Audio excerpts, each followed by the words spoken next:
Hey, welcome back to No Hype Beer Reviews. Unless it's your first time, then welcome. Please consider subscribing. If you do, hit the notification bell, get all the updates. That's it for today's video. Beer's courtesy of Steven. Thanks so much, Steven. I really appreciate it. It is New Park Brewing Company. It's Laurel. Double IPA, 8% ABV. I don't see hop or hops listed. I like the can art quite a bit. That nice floral pattern. It's just very pretty. It's like it's not wallpapery. It's like more artsy looking than that. But yeah, it's nice. It's like it's simplistic, yeah, artsy, and I kind of like that. Sometimes people do too much. So yeah, I like the label. See if I like the beer.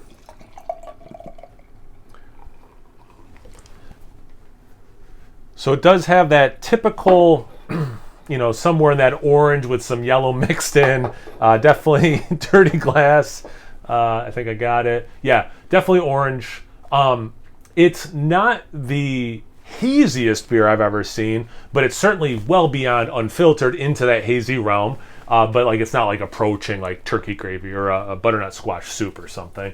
But yeah, beautiful orange beer. The head, not a ton of it. I get like a little bit of orange, speaking of orange. It's like just barely off white, small bubbles, some compact bubbles, a little bit of legs. Lacing goes away relatively quickly, a little faster than I thought it would. Yeah, there's some sticking around. Let's get to the aroma. Yeah, okay, so even from afar, I smell that orange juice. Beautiful orange juice. Very on point. You get a little, with the orange juice, you get a little zest. You get, like eucalyptus, almost minty. Yeah, that's nice. Into like a winter green, into a piney thing. Then it comes kind of back around to just some sweet. Is it mango maybe? Like it's tropical, but it's not pineapple. I can definitely rule out pineapple, but like yeah, mango. I'm not getting that peach thing I usually get also with Citra. And again, I don't know the hop or hops that are in this, but like that orange and that mango makes me think it probably does have some. So yeah, it's juicy, but then it has some really cool, like again, like that like minty eucalyptus into pine thing. So like there is a little bit of like traditional IPA as well. I actually love this smell. I think this aroma is phenomenal. Orange creamsicle a little bit. Yeah, it smells awesome. Let's get into the taste. Cheers. Thanks again, Steven. Oh, man. What was that other beer I just recently did? Thomas Hooker, that also Steven had sent. And same kind of a thing.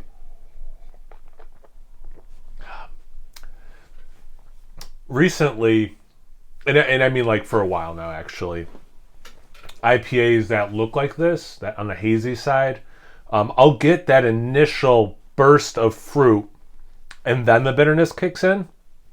But this one and that Thomas Hooker one, the bitterness is there immediately. You still get all the juicy things you want, but that bitterness is unmistakable from the get-go, which I think is pretty rad.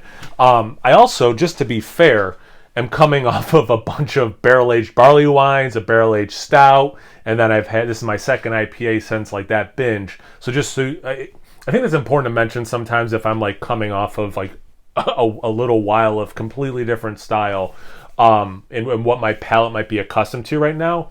It's a little thin, and that's kind of one of the reasons I'm mentioning all this stuff. But I think for the style, it's fine. But because of the bitterness, like if this was a blind beer, like a mystery beer, if with a little, but again, coming off of what I just came off of, it's a little thinner and has that bitterness. I probably would have thought this was an IPA, not a double IPA. It's a long way to say that. As someone who, when I got into IPAs, a New England style was, either didn't exist or was brand new, and it was hard to get one.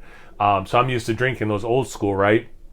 So to me, this level of bitterness is awesome. I'm used to it. I like it. Sometimes I really like it when an IPA is bitter. I like the fruity stuff, but that bitterness I like a lot.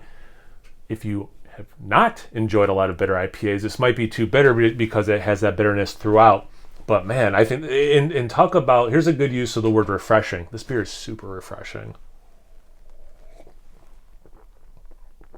that orange and a little bit of that mango, but that orange stays orange. Didn't get grapefruit in the taste or in the aroma. Get a little bit of that orange morphing into like a lemon grapefruity thing, especially in the finish. The finish is interesting. It's sweet, almost like confectionery sugar after a little bit of time. So there's just a little bit lingering, that you can still taste a little bit after you ate something that had, like powdered sugar on it. With a light grapefruit zestiness, that works better than that sounds like it would work.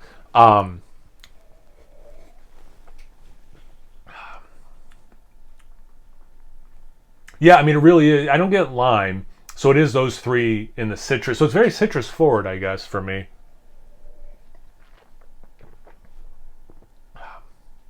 And yeah, the more I'm drinking it, the more zest I'm getting. And it just keeps adding to how refreshing this beer is.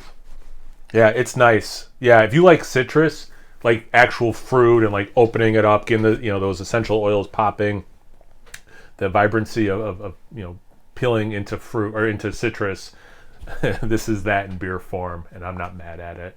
Thanks for sending us, Steven. I really appreciate it, man. Seriously, this is good. And it's a little different than what I've been drinking lately, so I appreciate that as well. Have you guys had this beer before? Have you had anything else from this brewery? If you had a beer that seems to taste similar to what I'm describing, anything, everything, comment section below. Let's get a conversation going. Once you're done doing that, make sure you check me out on Instagram and Untapped. There's no hype beer reviews at both those places. So always please like, comment, subscribe, and most importantly, imbibe. Cheers, everyone.